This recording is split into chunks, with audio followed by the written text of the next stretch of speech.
Good morning my dear students. आप सभी का स्वागत है अभ्युदय मुख्यमंत्री योजना पे। और आज हम लोग बात करेंगे आईआईटी जेईई के लिए एक टॉपिक है एरिया अंडर द कर्व, जिस पर मैं पिछली क्लास में या कह सकता हूँ कल मैं बात कर चुका हूँ। और आज हम लोग इसी की एक तरह से सेकंड क्लास देख रहे हैं। Second class in the sense कि मैंने आपको जो भी फर्स्ट क्लास कराई थी उसी का ये एक पार्ट है, इसलिए मैंने इसको फर्स्ट एक यहाँ पे जो भी है मेंशन कर दिया है। इससे पहले हम क्या बात कर चुके हैं, पहले हम उसकी थोड़ा सा एक ब्रीफ इंट्रोडक्शन मैं दे देता हूँ उसका, और फिर हम बात करेंगे इसके आगे। तो अभी तक जो मैंने आपको बताया पिछली क्लास में, अगर आप उसको ध्यान से देखेंगे या वीडियो को ध्यान से समझेंगे तो उसमें आपको ये चीज़ें समझ में आ गई होंगी कि एरिया अंडर द कर्व में जो कॉन्सेप्ट है वो लगता है इंटीग्रेशन का, और इंटीग्रेशन दो पार्ट में डिवाइड होता है, ये मैंने आपको बताया है, एक डेफिनेट और दूसरा इनडेफिनेट। क्लियर? ओके।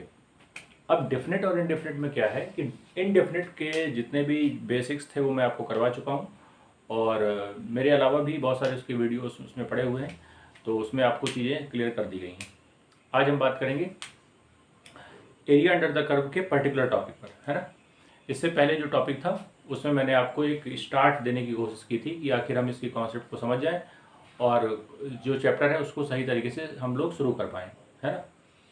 तो इसी में अगर देखा जाए तो मैंने आपको बताया था कि जो डेफिनेट इंटीग्रेशन है उसका एप्लीकेशन है एरिया अंडर द कर्व। तो कुछ यहाँ पे चीज़ें लिखी हुई है, देखिए डेटा आपके सामने है। पहले ज़रा मैं उस पर बात कर लेता हूँ, है ना, और फिर मैं आपको समझाऊँगा कि ये टॉपिक किस तरीके से हमें सॉल्व करना है। तो देखिए जैसे कि इसमें लिखा हुआ है, सबसे पहले बेसिक्स ऑफ डेफिनेट इंटीग्रेशन। सबसे पहले हम बात करेंगे डेफिनेट इंटीग्रेशंस के कुछ बेसिक्स पर, और उसके बाद हम लोग आएंगे अपने topic area under the curve में, क्योंकि ये जो कॉन्सेप्ट हैं ये सारे उसमें इस्तेमाल होते हैं, है ना। तो ये अच्छी बात नहीं है कि हम बिना अपने बेसिक्स को ठीक किए डायरेक्ट किसी चैप्टर में पहुंच जाएं और उसमें हम लगातार सफ़र करें, वो सही नहीं है। तो देखिए यहाँ पे जो लिखा हुआ है बेसिक्स ऑफ डेफिनेट इंटीग्रेशन। तो मैंने आपको बताया है डेफिनेट इंटीग्रेशन का क्या होगा। यहाँ पे इंटीग्रेशन जब हम निकालेंगे तो वो उसका एक रेंज होता है ना, ए टू बी। यहाँ पे जो वैरी कर रहा है वो कहाँ से कहाँ तक कर रहा है, ए टू बी कर रहा है। क्लियर? और आप ये देखिए लिखा हुआ है एक फंक्शन एफ एक्स और D x. F x D x का मतलब यही है कि हम इसका एक तरह से x के रेफरेंस में जो भी चेंजेस हैं वो कर रहे हैं। चलिए, तो मैंने इसको एक ग्राफिकल रिप्रेजेंटेशन देने की कोशिश की है कि अगर आप देखें कि ये जो एफ एक्स फंक्शन है ना, ये कर्व है, और आप ये देखिए सीधी सी बात है, फंक्शन जो होगा वो कोई ना कोई कर्व होगा, और इसको मैंने कर्व कैसे बना लिया। और आप ये देखिए जो रेंज है इसकी ए टू बी है, और x के रेफरेंस में ये चेंज हो रहा है। तो x में हमने देखिए क्या लिया, a और b। तो आप ये देखिए मैंने x को ऐसे आगे बढ़ाया, यहाँ मिला। तो ये जो कर्व के नीचे का जो अंडर का जो एरिया आ रहा है उसकी अगर हम बात करें तो वो जो एरिया है, जो शेडेड एरिया है, ये हमारा एरिया अंडर द कर्व कहलाता है। इसको हम क्या बोलते हैं, एरिया अंडर द कर्व बोलते हैं। समझ में आई बात? ओके। उसके बाद अगर मैं देखूं, देखिए होता क्या है कि कोई भी जब इक्वेशन लिखी जाती है तो वो इक्वेशन किसी ना किसी कर्व को प्रेजेंट करती है। हमेशा याद रखें, इक्वेशन को देख के ये पता चलना चाहिए कि वो किस कर्व को रिप्रेजेंट कर रही है। जैसे कि ये जो पहला है, देखिए पहली इक्वेशन देखिए लिखा हुआ 3x + 2y = 5। तो सीधी सी बात है कि अगर कभी भी इस टाइप की कोई इक्वेशन आती है जिसमें कोई स्क्वायर और क्यूब पावर नहीं लगी हुई है तो ये एक स्ट्रेट लाइन को शो करती है। ठीक है, ये सब छोटी छोटी बातें हम जानते हैं पहले से। तो ये हमेशा एक स्ट्रेट लाइन को शो करती है। अगर कभी भी कोई इक्वेशन इस टाइप से आती है, देखिए, तो ये हमेशा एक सर्किल को रिप्रेजेंट करती है। कोई क्वेश्चन अगर इस टाइप से आती है तो ये हमेशा एक पैराबोला को रिप्रेजेंट करती है। ऐसे होता है ना, ये y² = 4x, तो ये एक पैराबोला को रिप्रेजेंट करती है। तो आप देखिए कहीं लिखा नहीं है इसमें पैराबोला, सर्किल और स्ट्रेट लाइन, बट हम देखकर ये समझ पा रहे हैं कि ये जो इक्वेशंस हैं ये स्ट्रेट लाइन की, ये सर्किल की और ये पैराबोला की। कैसे पता चल रहा है? हमें इस इक्वेशन का फिगर देख के समझ में आ रहा है कि ये किस चीज़ की इक्वेशन हो सकती है। तो ये अपने आप में एक आइडिया होना चाहिए मैथमेटिक्स का कि हम जब कर्व की इक्वेशन देखें तो हम ये समझ जाएं कि वो कर्व कैसा ड्रॉ होगा या कैसा बनेगा। पॉइंट क्लियर है? तो यहाँ पे मैंने आपको ये बताने की कोशिश की। कुछ चीज़ें और देखिए, जैसे मान लीजिए कि मैंने एक फंक्शन लिया fx dx, a to b ये चेंज हो रहा है, और आप ये देखिए इसमें एक फॉर्मूला है जो कि यहाँ पे मैं आपको एक तरह से करके दिखा रहा हूँ। तो ये हो क्या रहा है यहाँ पे कि ये जो फॉर्मूला है ये इक्वल टू होगा ऐसे सिग्मा h f के अंदर आएगा a प्लस आर एच। ध्यान से देखें, x की जगह क्या आ गया पूरा a प्लस आर एच यहाँ पे, और बाहर h आ गया। अब ये बात हो रही है कि h क्या है यहाँ पे, देखिए h क्या है यहाँ पे। सबसे बड़ी बात, अगर मैं देखूं कि h की वैल्यू क्या होगी, तो देखिए h क्या है यहाँ पे, h है b माइनस ए अपॉन एन। अब ये b माइनस ए क्या है, b माइनस ए का मतलब है कि जैसे मान लीजिए कि आपने a टू b एक लिमिट ऐसे लगा दी, देखिए इसमें a से b तक ये चेंज हो सकता है, मतलब अपर लिमिट इसकी b है और लोअर लिमिट a है। तो upper limit minus lower limit, जब मैं इसके, देखिए होता क्या है, यहाँ से यहाँ तक मैं इसको अगर कवर करूँगा तो सीधी सी बात है मैं b में से a को माइनस करूँगा। ये पूरा यहाँ से यहाँ तक b है, यहाँ से यहाँ तक a है, तो जब मैं b माइनस a करूँगा तब ये वाला पार्ट आएगा। और इसके अगर मैं n छोटे छोटे टुकड़े कर दूँ ऐसे, तो देखिए मैंने n से डिवाइड किया, तो एक तरह से ये n छोटे छोटे टुकड़ों में डिवाइड हो जाएगा, और ये उसका एक तरह से डिफरेंशिएशन फॉर्म हो जाएगा। तो ये वाला जो पार्ट है ये कैसे लिखा गया है उसको याद रखने का एक तरीका है जो मैंने आपको बताया, ठीक है।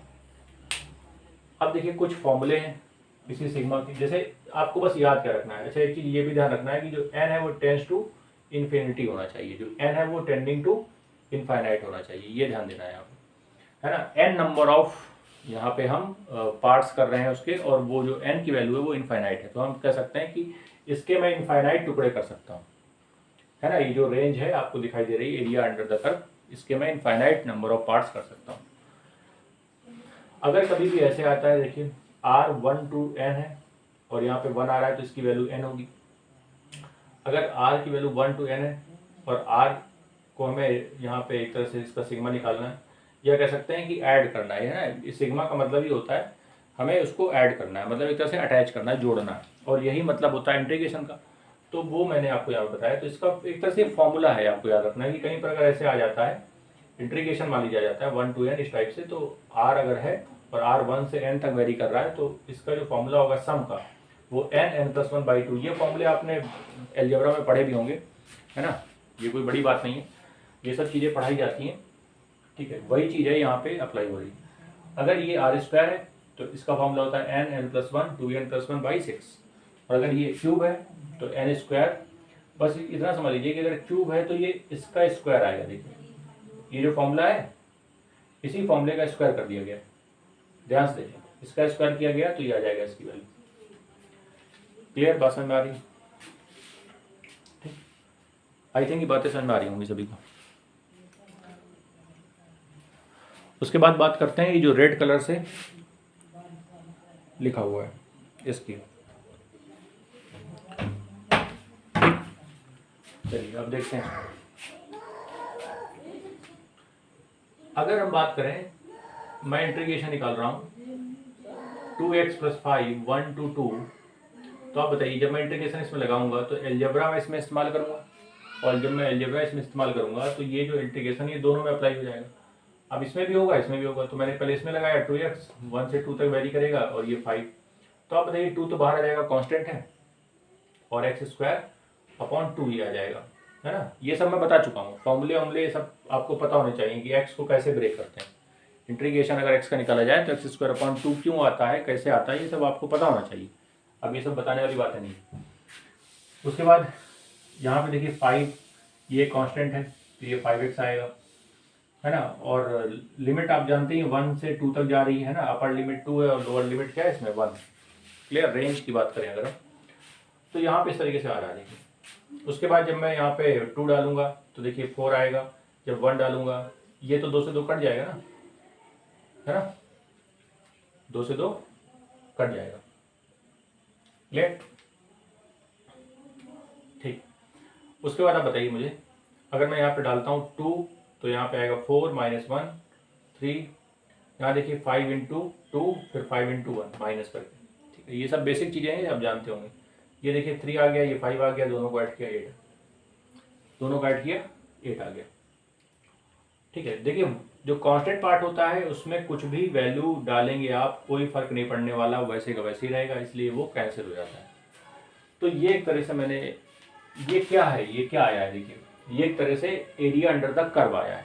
ध्यान दें, ये जो आंसर आया है ये क्या गया है, इसका, जैसे मान लीजिए ये कोई ग्राफ है या कोई कर्व है, स्ट्रेट लाइन ही होगी ऑब्वियसली, 2x + 5 लिखा हुआ तो ये देखिए एक कर्व है और इसका मैंने इंटीग्रेशन 1 to 2 सॉल्व किया। जब मैंने इसको सॉल्व किया है तो सॉल्व करने के बाद 8 आया, तो आप इसको मान सकते हैं 8 स्क्वायर यूनिट। तो आप इसको अब जो चाहे समझ लें, आप इसको ये समझ लें कि ये मैंने एक फॉर्मेट आपको बताया है, या कह सकता हूँ एक एग्जाम्पल बताया है कि किस तरीके से ये क्वेश्चन हमें सॉल्व करने हैं, या आप इसको समझ लीजिए कि एक नॉर्मल इंटीग्रेशन का क्वेश्चन है और उसको मैंने सॉल्व कर दिया है। ठीक है, दोनों बातें एक ही हैं, केवल बोलने का जो अंतर है वो है इसमें। क्लियर? चलिए सभी लोग नोट करें, देखें ध्यान से।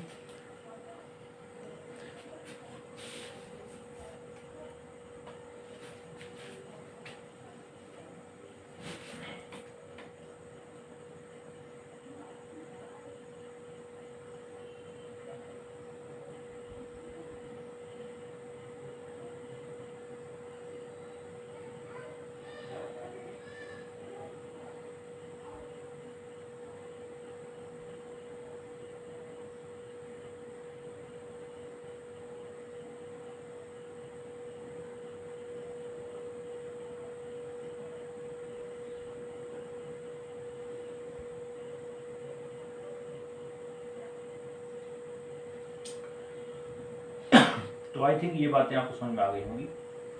अब थोड़ा सा इसकी आगे बात कर लेते हैं।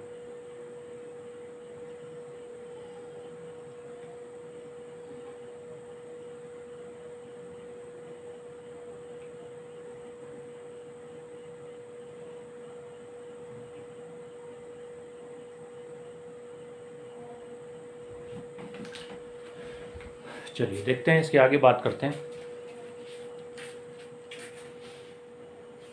ठीक है, यहाँ तक आपको समझ में आ गया होगा।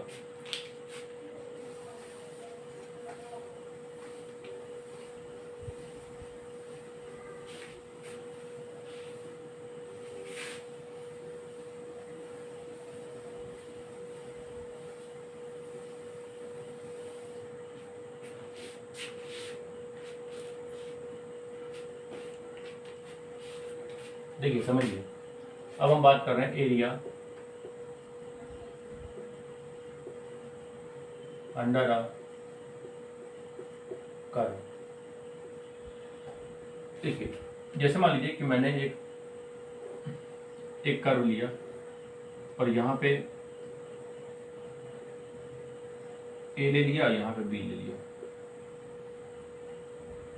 ठीक है, तो आप देखिए मैं आपको बता चुका हूँ कि ये fx है, ये क्या है, fx है, और अगर मैं इसका इंटीग्रेशन निकालूँ a to b of fx, और ये देखिए x के रेफरेंस में चेंज हो रहा है, तो ये जो एरिया आपको दिखाई दे रहा है यही इसका एरिया अंडर द कर्व है, और ये मैं आपको कई बार बता चुका हूँ। तो अब मैं आपको दोबारा इसको इसलिए बता रहा हूँ कि देखिए इसमें एक और चेंज है जो आपको ध्यान देना है। कई बार ऐसा होगा कि आपको एरिया अंडर द कर्व, हो सकता है कि कर्व इस टाइप से कुछ बना हो और ये जो पॉइंट्स हैं, अच्छा यहाँ पे देखिए कुछ पॉइंट्स अगर आप लेना चाहें तो वो भी ले सकते हैं। जैसे मान लीजिए मैं ले लूँ 2, यहाँ ले लूँ 6, तो ये कहाँ से कहाँ तक करेगा, 2 से 6 तक जाएगा। जो A था और B था उसको मैंने क्या ले लिया, 2 से 6 ले लिया। अब यहाँ पे देखिए आप समझिएगा जरा, तो देखिए ये y है, अब मान लीजिए y ये 2 है और ये 6 है। अब यहाँ पे देखिए क्या हो रहा है कि ये वाला एरिया मैं अब फाइंड कर रहा हूँ इस बार। मतलब क्या है, मतलब ये है कि इस बार ये जो कर्व है, मान लीजिए ये gx है, मान लीजिए gy है, तो मैं इसको y के रेफरेंस में इसका इंटीग्रेशन लूँगा। तो यहाँ पे देखिए क्या हो रहा है, 2 से 6 तक जा रहा है और ये gy है और ये dy ऐसे सॉल्व हो जाएगा। मतलब यहाँ पे जो मैं fx ले रहा था या dx ले रहा था वो y हो गया, क्योंकि ये जो y की रेफरेंस में चेंज हो रहा है। तो ऐसा कोई रटा रटाया मेथड नहीं है ना कि आप उसको रट लें, dy यहाँ पे fx dx ऐसे करके रटना नहीं है इसको। आपको ये सोचना है कि भाई किसके रेफरेंस, मैं इसको किस लिए बता रहा हूँ आपको, क्योंकि कई बार ऐसा क्वेश्चन आएगा कि आपको वहाँ पे डिसाइड करना होगा कि किसके रेफरेंस में आपको चेंजेस करने हैं। आपको समझ नहीं आएगा वहाँ पे कि किसके रेफरेंस में मुझे चेंज करना है। पता चला कि आपको लिमिट वाई में लगानी थी, आपने एक्स में लगा दी, तो वो आंसर पूरा चेंज हो जाएगा अपने आप। तो ये सब दिक्कतें ना आए, इसलिए आपको ये ध्यान रखना है कि चीज़ें जो चेंज हो रही हैं वो किसके रेफरेंस में चेंज हो रही हैं, इसका पता कैसे लगाया जाए, है ना। इसका आइडिया अपने पास प्रॉपर होना चाहिए, वरना ये सब दिक्कतें स्टूडेंट को आती हैं जब वो क्वेश्चन सॉल्व करते हैं। क्लियर? बात समझ में आ रही होगी सभी, ठीक है। अब देखिए यहाँ पे 2 से 6 ऐसे चेंज हो रहा है, ये तो चलिए अपनी जगह है। अगर मैं बात करूं, एक ऐसे क्वेश्चन ले लूं मैं, y बराबर साइन एक्स, और मैं यहाँ पे एफ एक्स या कह सकता हूँ F Y D X integration 0 से π/2 कर दूँ, ठीक है। अब मुझे बताना है एरिया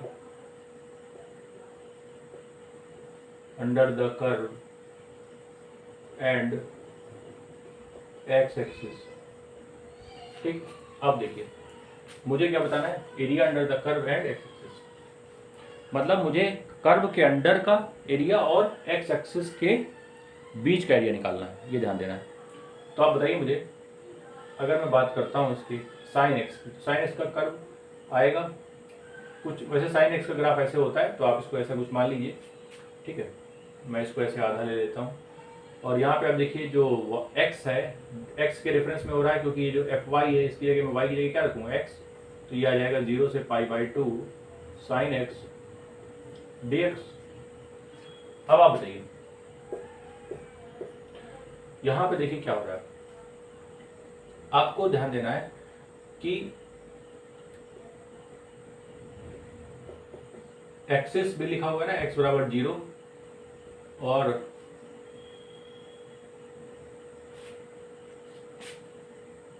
यहाँ पे ध्यान दें x बराबर π/2, तो देखिए 0 से π/2। तो आप बताइए अगर मैं x बराबर 0 की बात करूँ तो x बराबर 0 जो लाइन है वो ये वाली है, क्लियर। लेकिन मैं क्या कर रहा हूँ, देखिए इस लाइन को केवल नहीं लेना है, आपको ये भी ध्यान देना है कि π/2 भी है यहाँ पे, तो मान लीजिए यहाँ पे कहीं π/2 होगा, यहाँ से एक लाइन ऐसे बना लीजिए आप। अब इसमें जो एरिया अंडर द कर्व है वो क्या है, देखिए इस लाइन को और इस कर्व के बीच का एरिया में निकालना है। तो सीधी सी बात है कि जो कवर्ड एरिया है ये वाला एरिया मुझे फाइंड करना है, ये वाला एरिया मुझे फाइंड करना है। अब आप बताइए मुझे जो लिमिट है वो कहाँ से कहाँ तक है, 0 to π/2। तो मैं क्या करूँगा, मैं इसका इंटीग्रेशन निकालूंगा। तो सबसे पहले आप बताइए साइन एक्स का इंटीग्रेशन क्या होता है, माइनस कॉस एक्स, और ये इसकी जो रेंज है वो 0 से π/2 है। और मैंने आपको बताया कि अपर लिमिट हमेशा पहले रखी जाती है, फिर उससे माइनस किया जाता है लोअर लिमिट को। तो आप रखेंगे यहाँ पे कॉस π/2 माइनस कॉस 0। तो आप क्या यहाँ से माइनस कॉमन ले सकते हैं, माइनस अगर मैं कॉमन ले लूँ तो यहाँ पे कॉस π/2 आ जाएगा, कॉस π/2 माइनस कॉस 0 आएगा, माइनस क्यों तो प्लस आ जाएगा ना, माइनस कॉमन ले लिया तो प्लस ही आएगा। इसके बाद देखिए क्या हो रहा है, इसके बाद हम क्या कर रहे हैं, इसके बाद आप बताइए कॉस 90 कितना होता है, 0 होता है, और ये 1 होता है। कॉस 0 कितना होता है, 1 होता है, माइनस स्टार्टिंग में लगा हुआ है, क्लियर। बात समझ में आ रही, ठीक है।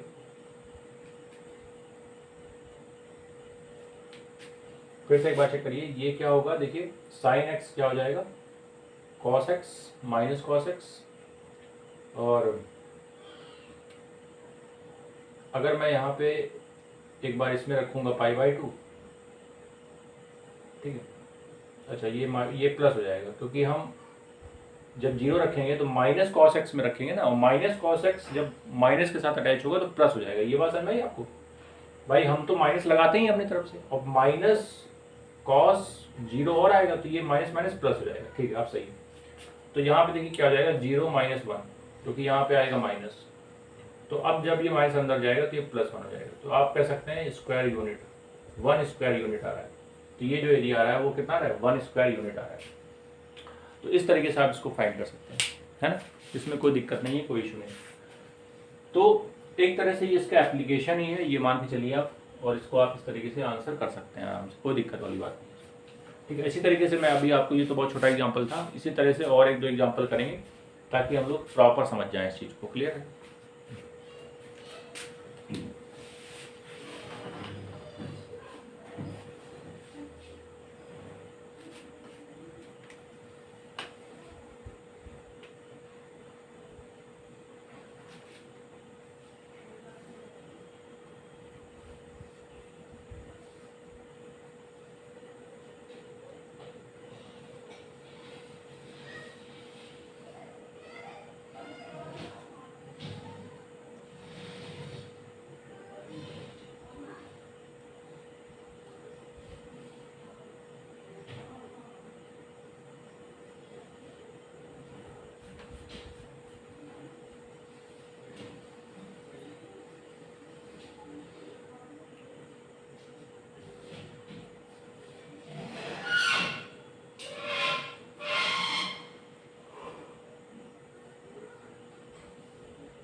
चलिए बात करते हैं इसके आगे। ठीक है, यहाँ तक चीज़ें समझ में आ रही होंगी आपको।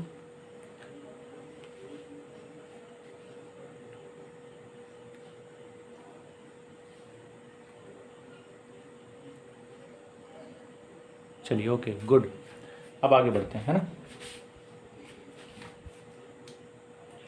अब देखिए मैं आपको एक क्वेश्चन देता हूँ, अब थोड़ा सा हम लोग प्रॉपर इस तरह से जंप कर रहे हैं अपने पर्टिकुलर टॉपिक पे।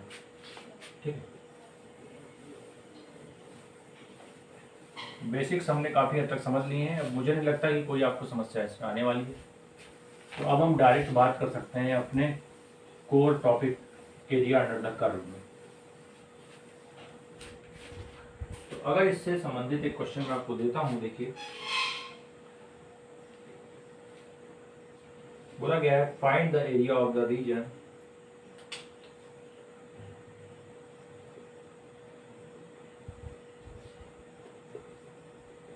find the area of the region bounded by the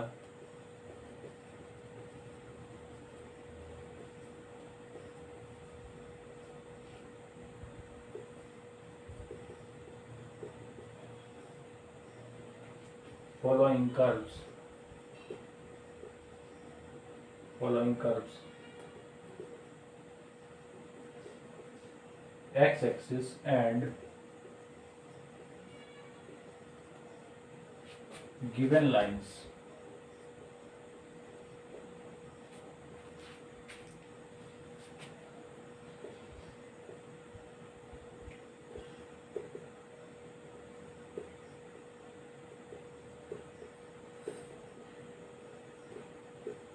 देखिए दो क्वेश्चन दे रहा हूँ, दोनों को ध्यान से देखिए। पहला ये और इसी का आप सेकंड पार्ट मान लीजिए इसको, x बराबर 2y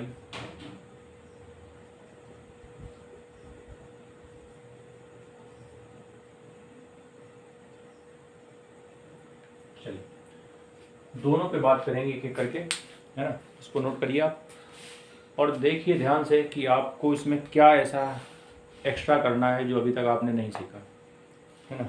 तो मुझे लगता है कि जितनी भी बातें हैं वो मैं बता चुका हूँ, बस आपको छोटी छोटी बातों को याद करके इसको सॉल्व करना है क्वेश्चन। तो सभी लोग एक बार देख लीजिए, फिर मैं इस पे बात करता हूँ।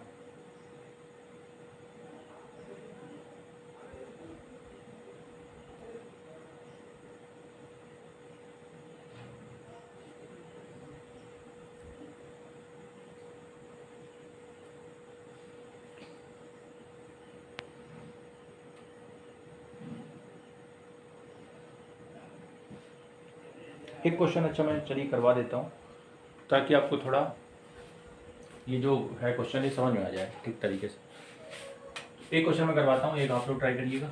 जैसे मान लीजिए कि मैं इसकी बात करता हूँ, तो आप बताइए सबसे पहले ये लिखा है y = 2x और जो x की जो रेंज है वो 0 to 5 है। तो ये इतना तो समझ में आ रहा है कि जो रेंज है वो 0 to 5 जा रही है, अपर लिमिट 5 है और लोअर लिमिट 0 है। उसके बाद हम ऐसे इसको इंटीग्रेशन निकालेंगे इसको। अब एक बात सबसे पहले बताइए कि जो y इक्वल टू 2x दिया है ये है क्या? इस इक्वेशन को देख के आपको क्या फील हो रहा है कि क्या हो सकता है? तो देखिए मैंने आपको कई बार ये समझाया अभी कि इस चीज़ को मैं समझा चुका हूँ कि आपको ये समझना है क्वेश्चन को देख के कि ये किस कर्व को रिप्रेजेंट करेगा। ये कर्व है, ये मैं जानता हूँ, लेकिन कैसा? तो आप बताइए स्ट्रेट लाइन होगा क्या ये? और आप खुद बताइए, अगर कोई इक्वेशन ऐसे लिखी हुई है, अगर मान लीजिए ax plus B Y plus C equal to 0 होता है, तो वो एक ऐसी लाइन होती है जो सी इंटरसेप्ट काटती है। लेकिन यहाँ पे देखिए सी वाला पार्ट है ही नहीं। अगर मैं 2x को इधर ले आऊँ तो y minus 2x equal to 0 आ जाएगा, और c वाला पार्ट नहीं है, मिसिंग है। सी वाला पार्ट मिसिंग है। इसका मतलब क्या हुआ कि जो लाइन है वो ओरिजिन से जा रही है। इसका सीधा मीनिंग क्या है? जो लाइन है वो ओरिजिन से जा रही है। अब आप बताइए, ये जो लाइन है ये आ जाएगी y इक्वल टू 2x। इस लाइन की जो इक्वेशन है वो आ जाएगी y इक्वल टू 2x। तो आप बताइए मुझे कि जो x है वो 0 से एक पहले, अच्छा एरिया अंडर द कर्व निकालना है, पूरा एरिया हमें निकालना है कवर्ड जितना भी होगा इन तीनों लाइन के थ्रू। तो बताइए x बराबर 0 लाइन कौन सी होगी? y एक्सिस ही x बराबर 0 होती है, और जो x एक्सिस होती है वो y बराबर 0 होती है ना? ये तो जानते ही होंगे आप। x इक्वल टू 5, तो आप बताइए x इक्वल टू 5, आप मान लीजिए 1 2 3 4 5 यहाँ कहीं आएगा, और इसको एक लाइन ऐसे बनाएंगे तो ये देखिए आ गया हमारा x इक्वल टू 5। x में हम कितना चले? 5 चले। 5 में आप इंटरसेप्ट ऐसे काट देंगे। अब आप बताइए y की वैल्यू कितनी डालेंगे? 2x। y कितना डालेंगे? 2x डालेंगे, और इसको हम इंटीग्रेट कर देंगे। ठीक है, चलिए अब बात करते हैं हम लोग कि आखिर इसको सॉल्व कैसे किया जाए। तो देखिए सॉल्यूशन तो आप जानते हैं सभी लोग कैसे करते हैं। सॉल्यूशन कैसे किया जाता है इसका? 2 तो बाहर आ जाएगा, 2 बाहर आ जाएगा, और x कितना हो जाएगा? x square by 2। ठीक, इस तरह से आप निकालेंगे। तो आप बताइए मुझे कि जब आप इसको फाइंड करेंगे, है ना, 2 बाहर रख दीजिए, इसको बाहर अंदर रखिए, इसको x स्क्वायर बाई 2 कर दीजिए, और रेंज कहाँ से? 0 to 5 लगा दीजिए। अब एक बार आप क्या करेंगे, देखिए 1/2 फिर से बाहर आ जाएगा, उसका कोई मतलब नहीं है, 2 से 2 कट जाएगा। तो एक बार आप लिखेंगे x स्क्वायर में पहले 5 डालेंगे तो 5 का स्क्वायर आएगा, और फिर माइनस x की जगह 0 डालेंगे, 0 का स्क्वायर मतलब 0, तो आ जाएगा 25, है ना। 25 माइनस 0 कितना रहेगा? 25 आ जाएगा। इस तरीके से आप इसको फाइंड कर सकते हैं। ठीक, तो ये एक तरह से जो एरिया है ये किसका आ गया? देखिए एरिया, ये कर्व, ये वाला जो एरिया है covered area, area under the curve, तो ये कर्व ये हो गया, इसके अंडर का जो एरिया है ये पूरा हमने यहाँ से फाइंड कर लिया है। ठीक, तो ये जो है हमारा एरिया आ चुका है। क्लियर बात समझ में आ गई चलिए। इसी तरीके से बिल्कुल एज इट इज ये वाला क्वेश्चन भी सॉल्व होगा। अब दोनों में अंतर आप देख लीजिए क्या है। ये क्या है? y इक्वल टू 2x है, x इक्वल टू 2y है, तो ये y के रेफरेंस में इंटरचेंज होगा, ध्यान देना। ठीक है, एक बार आप ट्राई करिए, अदरवाइज फिर मैं इसको सॉल्व करवाता हूँ।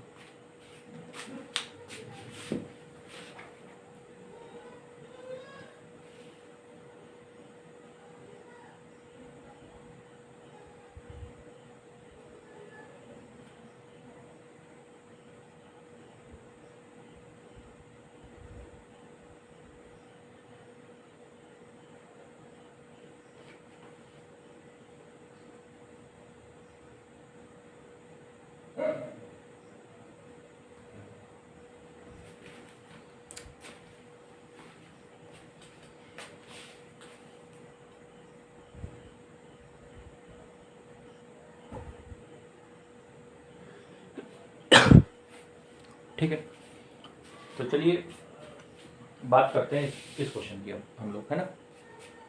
तो देखिए ये क्वेश्चन भी कोई बहुत ज़्यादा टफ नहीं है, इसी तरीके से हम इसको भी आराम से सॉल्व कर सकते हैं। कैसे सॉल्व किया जाए? सबसे पहले तो ये देखिए इसमें ये पहचानना होता है सबसे पहले, जैसे कि मैं अभी आपको बता रहा था कि आपको ये ध्यान देना है कि रेंज कहाँ से कहाँ तक चल रही है, रेंज कहाँ से कहाँ तक हमारी चल रही है। तो आप देखिए यहाँ पे अगर देखा जाए, यहाँ पे थोड़ा सा गलत लिखा हुआ है, ये यहाँ पे y इक्वल टू 0 होगा, कितना होगा, y इक्वल टू 0। थोड़ा सा यहाँ पे करेक्शन है, उसको कर लीजिएगा। तो आप बताइए मुझे कि जब मैं इसका ग्राफ बनाऊंगा तो सबसे पहले देखिए, अगर मैं इसका ग्राफ बनाता हूँ, अच्छा मान लीजिए मैं बिना ग्राफ के इसको सॉल्व करता हूँ तो कैसे करूँ। सबसे पहले मैं इंटीग्रेशन लगाऊंगा। देखिए y के रेफरेंस में चेंज हो रहा है क्योंकि y की रेंज दी गई है 0 to 4, है ना, x dy। क्योंकि मैं y के, देखिए यहाँ पे dy इसलिए लिखा गया है क्योंकि y को चेंज किया जा रहा है, देखिए आप, है ना, ये ध्यान देना है यहाँ पे। अब x की जगह मैं क्या लिखूंगा, 2y, क्या लिखूंगा, 2y dy, ऐसे चेंज हो जाएगा। आप खुद बताइए, आप इसको सॉल्व करना कौन नहीं जानता है, 0 to 4, और ये देखिए 2 बाहर आ जाएगा, ये y और dy ऐसे सॉल्व हो जाएगा। और जब इसको सॉल्व करेंगे तो बताइए, ये तो जानते ही आप, 2y² और 4 और 0 इसकी लिमिट लग जाएगी। जब पहले 4 डालेंगे एक बार, ये तो 2 से 2 कट जाएगा तो 16 - 0 आएगा। तो आंसर क्या जाएगा, 16 स्क्वायर यूनिट। तो देखिए आंसर तो हमने निकाल लिया है, आंसर हमने निकाल लिया। यही हमारा एरिया अंडर द कर्व है। बिना ग्राफ के भी आप आंसर निकाल सकते हैं क्योंकि वो तो एक प्रोसेस है, और जैसे ही आप उस प्रोसेस को फॉलो करेंगे आपका आंसर आ जाएगा। लेकिन बात यह है कि आखिर हमें अगर बाई ग्राफ ये समझना है कि कैसे प्लॉट होगा, तो उसकी मैं बात करता हूँ। देखिए उसकी बात करता हूँ। जैसे मान लीजिए ये y एक्सिस, ये x एक्सिस। अब आप बताइए x equal to 2y, x equal to 2y भी एक ऐसी लाइन है जो कि ओरिजिन से जा रही है, क्योंकि सीधी सी बात है ये एक स्ट्रेट लाइन है ना, स्ट्रेट लाइन है, और यहाँ पे c इंटरसेप्ट नहीं है, दैट्स वाई हम कह सकते हैं कि ये ओरिजिन से जाएगा, है ना, कोई इंटरसेप्ट x और y पे नहीं काटेगा। चलिए उसके बाद y बराबर 0 तो x एक्सिस होती है, y बराबर 0 जो होती है वो कौन होती है, x एक्सिस होती है। और y इक्वल टू 4, तो y इक्वल टू 4 तो ऐसे ड्रॉ होगा। अब आप बताइए कवर्ड एरिया क्या है, एरिया अंडर द कर्व। तो एरिया अंडर द कर्व इधर की तरफ, ये पूरा एरिया अंडर द कर्व। इसकी इक्वेशन हमें पता है, x इक्वल टू 2y है ना। ये हमारी जो लाइन है ये y इक्वल टू 4 वाली लाइन है, क्योंकि हमें ये ध्यान देना है कि 1 2 3 4 पे जाके लाइन ड्रॉ कर देनी है, ये ध्यान देना है। तो ये जो एरिया आपको दिखाई दे रहा है यहाँ पे, इसी की तो हम वैल्यू निकाल रहे हैं। बताइए क्या इसकी तो हम वैल्यू फाइंड कर रहे हैं यहाँ पे, तो वो हमने वैल्यू यहाँ पे निकाल ली है। अब उसका ग्राफ थोड़ा सा देखना था तो हमने इस तरीके से बना के देख लिया। तो फाइनली अगर देखा जाए तो बहुत आसान तरीके से हम इसको कर सकते हैं, ठीक है, कोई इसमें ज़्यादा दिक्कत नहीं है। बस आपको ये ध्यान देना है कि लिमिट कहाँ से कहाँ तक है और उस लिमिट को आपको खोल देना है यहाँ पे, ठीक है। ये बातें आपको बताई जा चुकी हैं कि एक बार अपर लिमिट डालना है यहाँ पे, पहले 4 डालेंगे, स्क्वायर करेंगे 16 आएगा, फिर 0 डालेंगे माइनस करके, है ना, a माइनस बी लगाते हैं ना इसमें, हाँ, तो वो आप लगा देंगे। वो मत लगा देना a minus B by N, वो नहीं है, वो अलग चीज़ है। हम क्या कर रहे हैं, हमें क्या लिखना है यहाँ पे, पहले हमें upper limit minus lower limit. जैसे हम अपर लिमिट में से लोअर लिमिट माइनस करेंगे तो बीच का जो कवर्ड एरिया है वो आ जाएगा, शेडेड एरिया, ठीक। तो इसी को आप बोल सकते हैं शेडेड रीजन, या इसी को बोल सकते हैं एरिया अंडर द कर्व, जो आप चाहें उसको मैथमेटिक्स की लैंग्वेज में बोला जा सकता है। वो तो क्वेश्चन पे डिपेंड करता है कि क्वेश्चन किस तरीके से पूछा गया। खैर ये इसका बेसिक था, है ना। इन 2 क्वेश्चन से आपके जो थोड़ा सा जो थॉट प्रोसेस है वो और थोड़ा ठीक हुआ होगा, और आप समझ पाए होंगे इस चैप्टर को कि आखिर इसमें किस तरीके से क्वेश्चन बनते हैं। तो आपको ये समझ में आ गया होगा कि एक सेट पैटर्न है, आपको उसको फॉलो करना है, ठीक है। देखिए ये बातें नहीं हो रही हैं कि इस चैप्टर की लिमिट यहीं तक है कि हम, और इसके बाद इसमें क्या है, वो एक अलग बातें हैं, ठीक है। क्योंकि कोई भी किसी भी चीज़ की लिमिट कोई फिक्स नहीं है, ठीक है। किसी भी टॉपिक को हम फिक्स नहीं कर सकते हैं, ना तो उसको हम एक उसमें बाउंडेशन लगा सकते हैं कि इसके आगे है ही नहीं। भाई मैथमेटिक्स है तो सीधी सी बात है, उसका कोई लेवल नहीं है, ठीक है, कहीं तक भी आप पढ़ सकते हैं, कितना भी ऊपर जा सकते हैं। लेकिन बात होती है कि हमारे माइंड में टॉपिक को लेकर अंडरस्टैंडिंग है या नहीं। अगर हमारे दिमाग में अंडरस्टैंडिंग ही नहीं है तो फिर हमारे मतलब का कुछ भी नहीं है, देखा जाए तो सबसे पहले अंडरस्टैंडिंग होनी चाहिए टॉपिक को लेके। बाकी जो बड़ी बड़ी चीज़ें हैं वो भी छोटी छोटी चीज़ों से मिलके बनती हैं, और अगर आपको थोड़ा सा चीज़ें क्लियर हो रही हैं बेसिक, तो आप बड़े क्वेश्चन से भी आराम से ट्राई कर सकते हैं, कोई उसमें बड़ी बात नहीं आती, ठीक है।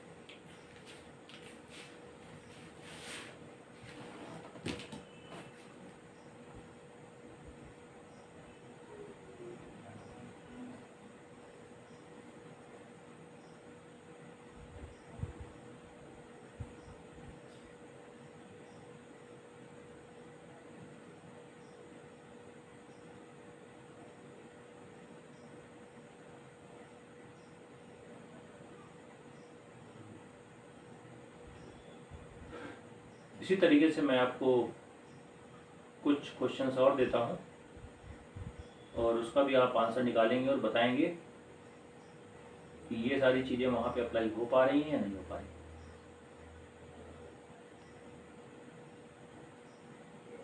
चलिए देखते हैं। ठीक है, इसी तरीके से कुछ और क्वेश्चंस देखते हैं। पहले मैं आपको जरूर 1 मिनट का समय दूंगा ताकि आप भी ट्राई करें और फिर मैं आपको एक्सप्लेन करूंगा।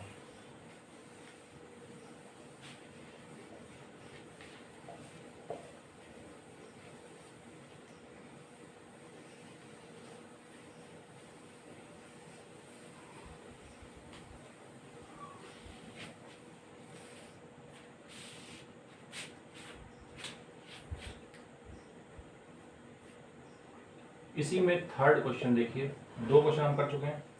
थर्ड देखिए, x बराबर 0 इक्वल टू 5,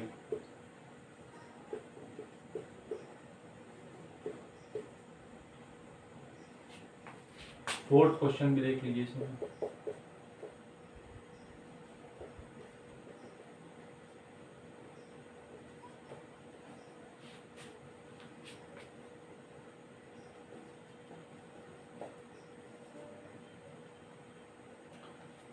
ये 2 क्वेश्चन है, एक बार ट्राई करिए। वैसे आपने देखा होगा ये वाला क्वेश्चन मैं आपसे सॉल्व करवा चुका हूँ अभी। ठीक है, वी हैव डन।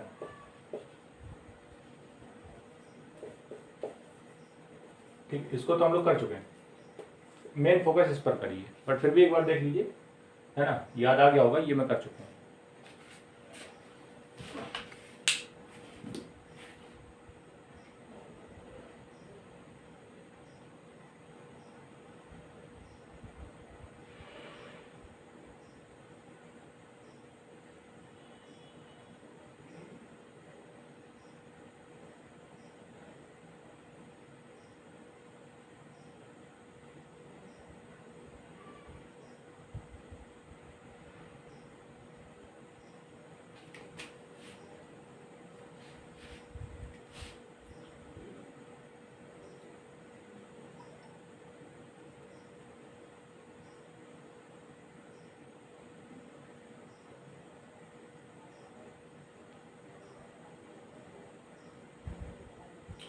देखिए, तो क्वेश्चन को करना कैसे पहले ये देख लीजिए आप। जो लिमिट है वो कहाँ से कहाँ तक जा रही है, पहले आपको ये ध्यान देना है ना। x क्या लिखा हुआ है, 0 to 5। कुछ नहीं है, देखिए ये 4 लाइनें हैं, एक तरह से आप इसको इस तरीके से लीजिए और उसी के रेफरेंस में आपको डिफ्रेंशिएट कर देना है।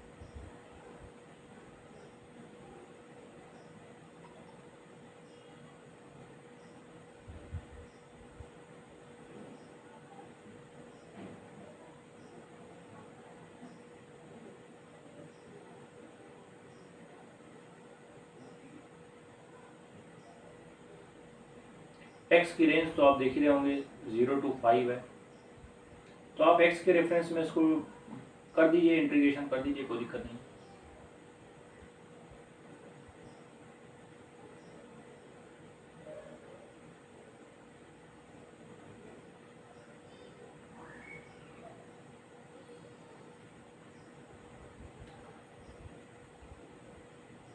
देखिए मैं बता देता हूँ उसको। सबसे पहले आप क्या करिए, देखिए अगर आप देख रहे होंगे ये सब चीज़ें आपने कोऑर्डिनेट ज्योमेट्री में थोड़ा बहुत पढ़ा होगा। कोऑर्डिनेट ज्योमेट्री में इस तरीके से आपको देखा होगा, आपने क्वेश्चन दिए जाते हैं कि 2-3 लाइनें दे दी जाती हैं और उसमें बोला जाता है कि इनके बीच का जो एरिया शेडेड रीजन है वो आपको सॉल्व करना है, मतलब स्क्वायर यूनिट में निकालना है। उसी टाइप से ये भी है। तो सबसे पहले आप देख लीजिए कि जो x है, आप x के रेफरेंस में इसको सॉल्व करिए आराम से, कोई दिक्कत वाली बात नहीं। 0 to 5 है ना, और यहाँ पे y डालिए। मैं dx ले रहा हूँ, क्यों? क्योंकि मैं 0 to 5 इसको चेंज कर रहा हूँ। अपर लिमिट मैंने 5 ली है, लोअर लिमिट 0 ली है। अब y की वैल्यू आप डाल दीजिए, कितनी डालेंगे? 0 डालना ठीक नहीं है, 4 डालिए आप।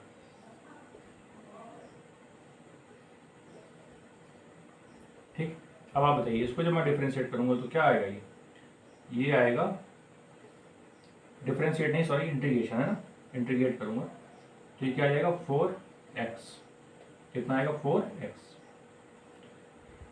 उसके बाद ये ध्यान देना है कि इसमें 5 और 0 भी लेंगे जब 5 डालेंगे तो 20 आएगा, जब 0 डालेंगे तो 0 आएगा। तो ये फाइनली कितना आ जाएगा 20 स्क्वायर यूनिट। तो सबसे पहले आपको ये ध्यान देना है कि क्या इसका ये जो आंसर है 20 स्क्वायर यूनिट, ये बात आपको समझ में आई, ये कैसे आया सबसे पहले, है ना।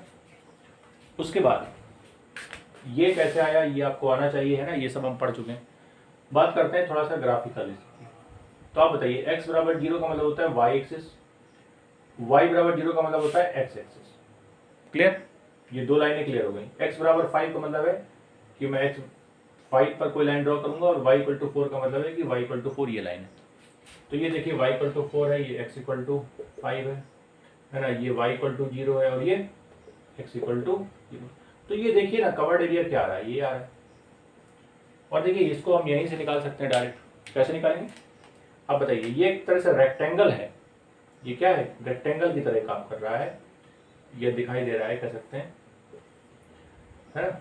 ये तो 90 होगा, ये 90 होगा, अगर ये 90 ये 90 तो ये दोनों भी 90 90 होंगे, सीधी सी बात है, स्ट्रेट लाइन होगी। तो आप बताइए ये जो रेंज है ये 5 है, कितनी है 5 है, यहाँ देखिए, और यहाँ देखिए 4 है। दोनों का मल्टीप्लाई करेंगे तो भाई L इंटू बी होता है ना इसका एरिया, जब L इंटू बी करेंगे तो देखिए 4 इंटू 5 20 ही आएगा। तो ये एक तरह से कोऑर्डिनेट ज्योमेट्री का थोड़ा सा टच है इसमें, अगर आप देख सकते हैं कि ये, लेकिन हम चूंकि इंटीग्रेशन सॉल्व कर रहे हैं, एरिया अंडर द कर्व निकाल रहे हैं, तो हम अपने कॉन्सेप्ट को नहीं छोड़ रहे हैं, हम उस पर भटक नहीं रहे हैं, हम डायरेक्ट उस पर फोकस करते हुए काम कर रहे हैं, है ना। तो इधर उधर की बातें नहीं करेंगे, जो भी हम पढ़ रहे हैं उस पर बात करेंगे। चलिए दूसरा क्वेश्चन तो मैंने बता ही दिया आपको, मैं करवा चुका हूँ, आप देख लीजिए पीछे आपको मिल जाएगा।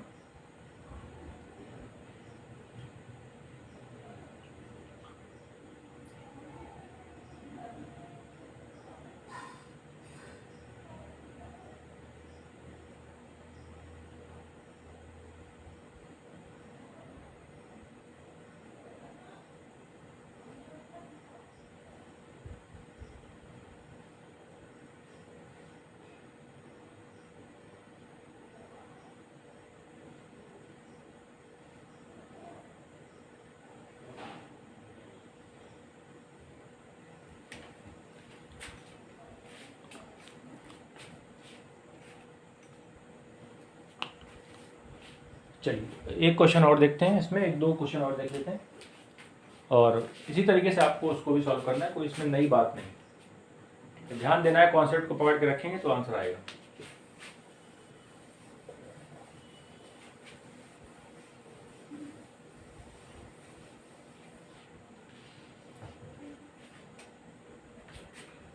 क्वेश्चन कह रहा है कि 4 क्वेश्चन मैं कर चुका हूँ, 5वां क्वेश्चन देखिए, लिखा हुआ x Y equal to 2, x1 और x4, x equal to 1 x equal to 4। एक क्वेश्चन इसी में और देखिए, 6th question, y square equal to x equal to 0 और x इक्वल टू 4। चलिए सभी लोग इसको ध्यान से देखें, सोचिए क्या कर सकते हैं इसमें। थोड़ा सा इंटरेस्टिंग क्वेश्चन है, आपको थोड़ा दिमाग इसमें लगाना पड़ेगा, बहुत ईजी तरीके से आप इसको अगर जल्दबाजी में करेंगे तो गलत हो जाएगा।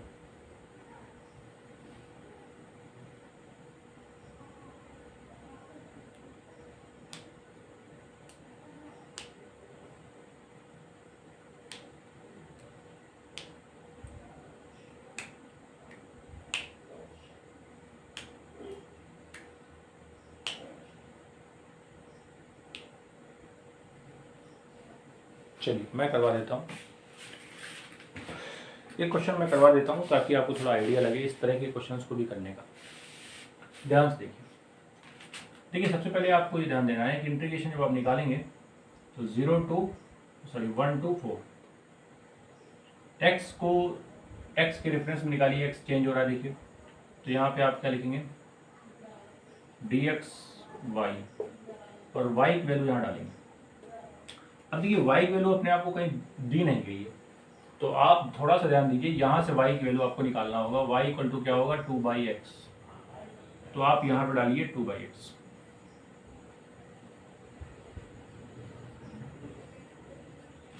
अब इसको सॉल्व करेंगे तो 2 देखिए बाहर आ जाएगा, ये आएगा 1/x dx, बस है नहीं। और ये कितना होता है जब मैं इसको 1/x log x होता है, log x 2 तो आएगा बाहर, log x ये देखिए रेंज 1 to 4 है। जब इसको सॉल्व करेंगे तो ये आएगा देखिए log 4 माइनस log 1। उसके बाद आप बताइए जब हम इसको ऐसे लिखेंगे तो आप log को सॉल्व करना जानते होंगे, ये क्या होता है, ये log 4 आ जाएगा डायरेक्ट, 2 log 4 आ जाएगा क्योंकि log 4 अपॉन log 1 रहा होगा, है ना। मतलब माइनस में तब आता है जब बटे में होता है ना, कोई वैल्यू बटे में होती है। और जब ये नंबर इधर कब आता है, जब ये स्क्वायर में होता है। तो ये क्या आ जाएगा log 4 का स्क्वायर, सॉल्व करेंगे तो log 16। अब आप देख सकते हैं कि टेबल में log 16 की वैल्यू जो भी होगी, ठीक है, जो भी होगी उतना ही स्क्वायर यूनिट हमारा आंसर आ जाएगा। ठीक, तो देखिए बढ़िया क्वेश्चन था, अगर आप इसको सही से सॉल्व करेंगे तो मजा आएगा, अच्छा क्वेश्चन था।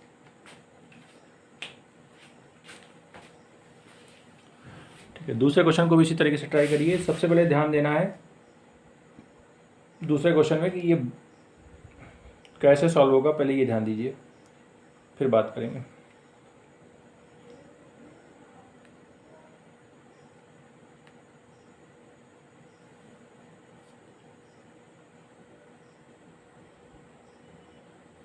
अगर मैं बात करूं कि इसके ग्राफिकल रिप्रेजेंटेशन की, तो देखिए आपको मैं थोड़ा सा बता देता हूं कि log x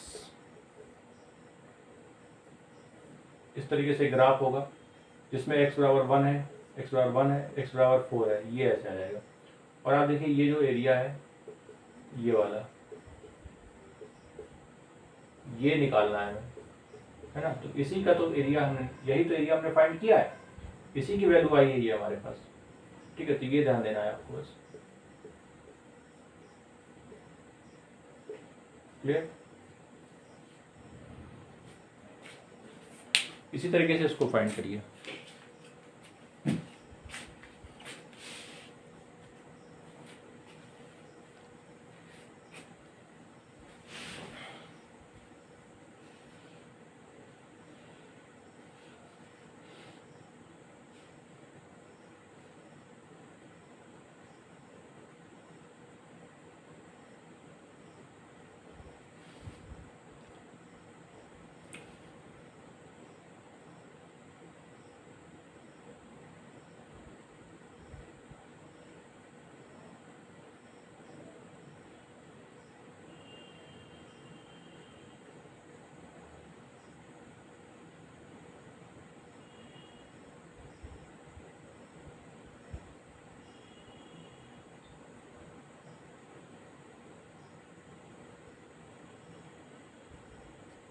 चलिए सेकंड, ये जो क्वेश्चन नंबर 6 है ये काफ़ी अच्छा क्वेश्चन है।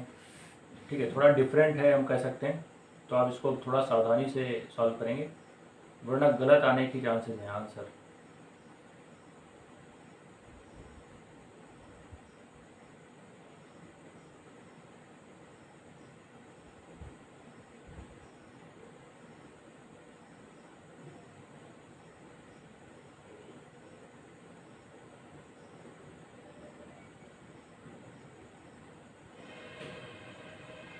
ठीक है, बट कोई बहुत ज़्यादा टफ नहीं है, अगर थोड़ा सा भी दिमाग लगा देंगे तो आंसर आ जाएगा।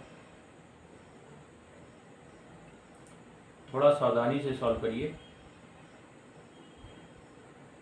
आंसर आएगा।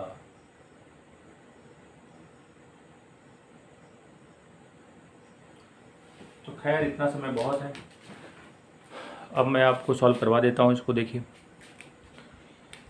ध्यान दें आप इसमें कि यहाँ लिखा हुआ Y square equal to X, तो आप बताइए वाई बराबर क्या जाएगा, रूट एक्स, है ना। इस तरीके से आएगा ये, वैसे प्लस माइनस आएगा।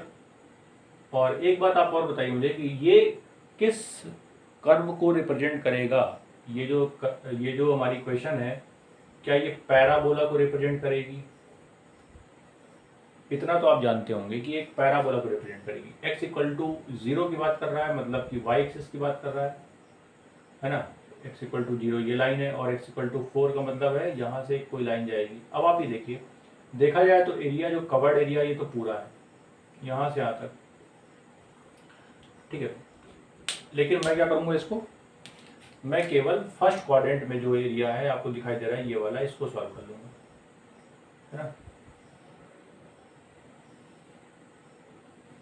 और अगर पूरा निकालना होगा तो मैं इसको निकाल के इसका डबल भी कर सकता हूँ, ये भी हो सकता है इसमें काम। तो पहले आप इसको फाइंड करिए, ठीक। ये क्या है, कौन सी लाइन है, x इक्वल टू 4। तो देखिए कैसे सॉल्व किया जाए, सबसे बड़ी बात यहाँ पर ये है। सबसे पहले आप बताइए मुझे कि यहाँ पे जब आप सॉल्व करेंगे क्या लिखेंगे। देखिए आप लिखेंगे, सीधा मैं डायरेक्ट लिख रहा हूँ, 0 to 4 लगाइए, 0 to 4 देखिए x चेंज हो रहा है, और y की वैल्यू क्या है, रूट एक्स का मतलब होता है x की पावर 1/2, डायरेक्ट लिख रहा हूँ dx, ऐसे चेंज करिए, ऐसे लिखिए 1। इसको जब सॉल्व करेंगे तो देखिए कैसे सॉल्व होगा, ये कैसे सॉल्व होगा। देखिए x की पावर लगाए तो x की पावर क्या आ जाएगा, 3/2, 1/2 + 1 अपॉन 3/2, और यहाँ पे लिमिट 0 to 4 आएगी। अब यहाँ पे आप डालिए 4 को, जब आप 4 डालेंगे, जब यहाँ 4 डालेंगे आप, तो देखिए क्या आ जाएगा, 4 की पावर 3/2, है ना। अच्छा ये बताइए 3/2 तो ये बाहर ही आ जाएगा, 1/3/2 आएगा, है ना, 1/3/2 आएगा तो ये 2/3 हो जाएगा। ये बात समझ जाइए आप सही से, क्योंकि इसका कोई रोल नहीं है यहाँ पे। 4 और 0 इसमें क्या डालेंगे आप, इसमें डालेंगे ना x में। उसके बाद यहाँ पे ऐसे लगाइए माइनस, और यहाँ पे डालिए 0। अब देखिए क्या आएगा, 2/3। ये देखिए 1/2 लगाएंगे 2 की पावर 3 8 आ जाएगा, ये आ जाएगा 1। ये देखिए आ गया 7, तो ये कितना आ जाएगा, 14/3। ये 7 आएगा, 7 × 2 14, 14/3 स्क्वायर यूनिट।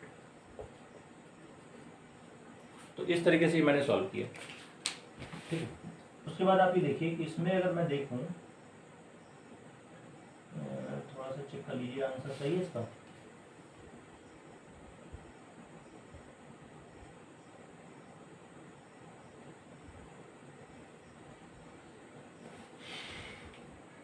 ठीक,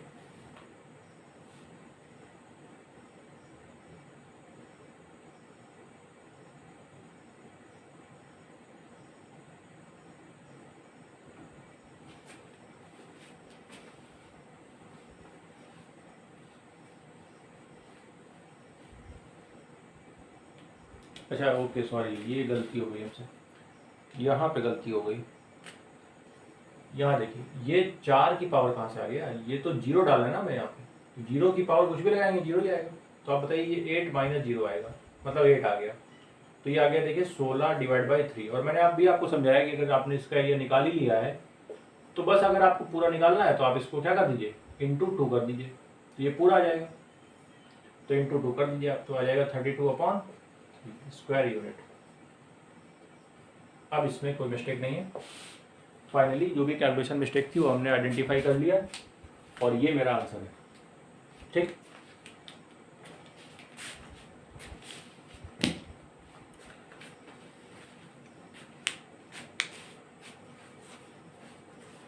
चलिए समझ में आ गया होगा सभी को।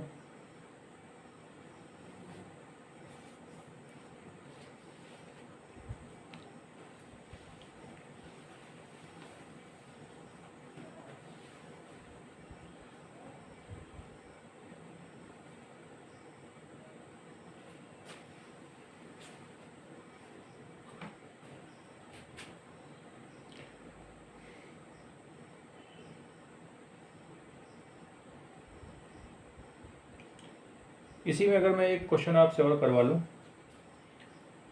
तो देखिए आप इसको कैसे करेंगे ये देखते हैं। एक क्वेश्चन मैं इसमें और आपसे करवाता हूँ, उसको भी देख लीजिए,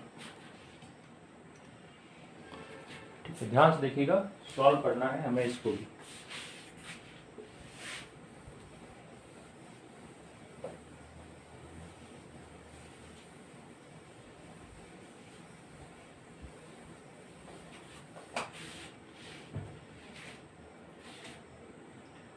मान लीजिए क्वेश्चन, लास्ट क्वेश्चन है 7वां, लिखा हुआ है Y square equal to 16x, x equal to 0 और x इक्वल टू 4। चलिए बताइए क्या आंसर आएगा इसका। बढ़िया क्वेश्चन है, मजा आएगी सॉल्व करने में। देखते हैं आंसर ला पाते हैं नहीं, एक बार ट्राई कर लीजिए।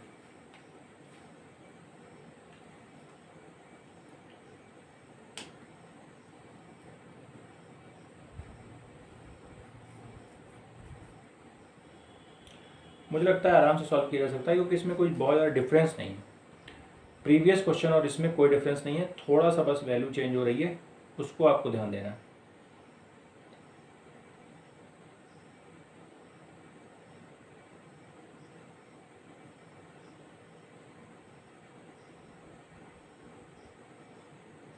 ठीक है, चलिए मैं करवा ही देता हूँ। अच्छा, ज़्यादा समय नहीं लूँगा मैं आपका। सबसे पहले ध्यान दीजिए कि आपको ये यहाँ पे देखिए, सबसे पहले तो बनाना है कि अगर मैं y इक्वल टू यहाँ पे लिखता हूँ, देखिए अगर मैं y इक्वल टू लिखता हूँ तो ये आएगा plus minus 4x, plus minus 4x। अब आप ये बताइए ये क्या है? ये एक पैराबोला है। ये क्या है? एक पैराबोला है। ये क्या शो करेगा? ये एक पैराबोला शो करेगा, और पैराबोला इस टाइप से आएगा। ये मैं आपको बता ही चुका हूँ। देखिए ये है Y square equal to 16x, और यहाँ पे वाई एक्स इक्वल टू 4 एक लाइन हमें ड्रॉ करनी है, तो ये हो जाएगी x इक्वल टू 4 और ये x equal to 0। x equal to 0 का मतलब ये हुआ, ये वाली लाइन है x इक्वल टू 0। ठीक है, अब मुझे क्या करना है? मुझे कौन सा एरिया निकालना है? मुझे निकालना है ये वाला एरिया। देखिए मुझे निकालना है ये वाला एरिया। अगर मैं ये वाला एरिया निकाल लूँ तो मैं इसको डबल करके पूरा एरिया फाइंड कर सकता हूँ, है ना। वैसे तो मुझे पूरा निकालना है ये वाला। देखिए जितना मैं रेड कर रहा हूँ, जितना एरिया मैं रेड कर रहा हूँ, ये पूरा मुझे फाइंड करना है। लेकिन आप बताइए अगर मैं इतने की बात करूँ, केवल यहाँ से यहाँ तक की, तो आप बताइए ये वाला जो एरिया है आपको दिख रहा होगा,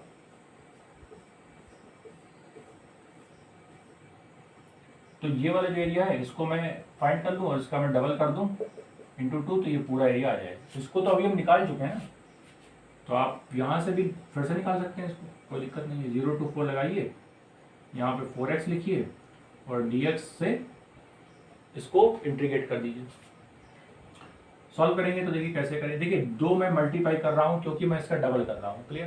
तो वो 2 मल्टीप्लाई हो जाएगा, 2 मल्टीप्लाई हो गई, 4 और बाहर आ जाएगा, और ये बचेगा अंदर 0 to 4। अच्छा ये रूट x था, ये ध्यान दें, तो ये आ जाएगा x की पावर 1/2 dx। अब जब मैं सॉल्व करूँगा तो देखिए ये आ जाएगा 8, और ये कितना आएगा? देखिए x की पावर 3/2 अपॉन 3/2। ये तो हम कर ही चुके हैं सॉल्व, 0 to 4 इस टाइप से तो हम सॉल्व कर ही चुके हैं। देखिए अब आप बताइए, खुद बताइए, तो ये 3/2 यहाँ पे आ जाएगा आगे, तो ये जाएगा 8 इंटू, ये जब इधर आएगा तो ये 2/3 करके आएगा, 2/3 आएगा।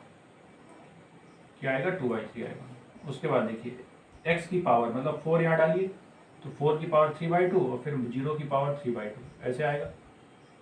और इसी में जब मैं सॉल्व करूँगा तो देखिए ये आ जाएगा 8 माइनस 0, 8 माइनस 0 ये तो पहले भी आया था, बस इसके बाहर जो लिखा है 16/3 ये नहीं था, ये वहाँ पे चेंज था। अब आप बताइए ये कितना रहेगा? 128/3 स्क्वायर यूनिट। क्यों? क्योंकि 16 इंटू 8 हो जाएगा। अच्छा 0 का कोई फायदा यहाँ पे नहीं है, वो तो 0 0 हो जाएगा। तो मैं समझता हूँ कि आपको ये बातें क्लियर हो गई होंगी, आराम से आप इसको फाइंड कर सकते हैं। ठीक है, इसमें कोई बड़ी बात नहीं। ठीक है, आराम से देख लीजिए, कोई डाउट है तो कमेंट कर सकते हैं। चलिए तो ठीक है, फिर आज के लिए इतना ही रखते हैं। अगली क्लास में हम लोग बात करेंगे इसके आगे जो भी क्वेश्चंस हो सकते हैं उस पर। ठीक है, तो आई थिंक आपको चीज़ें समझ में आ रही होंगी। तो फिर हम लोग आज की क्लास को यहीं पे ख़त्म करते हैं, और आप इसको रिवाइज करिए तो फिर अगली क्लास में आइएगा। चलिए, thank you so much to all of you, bye bye.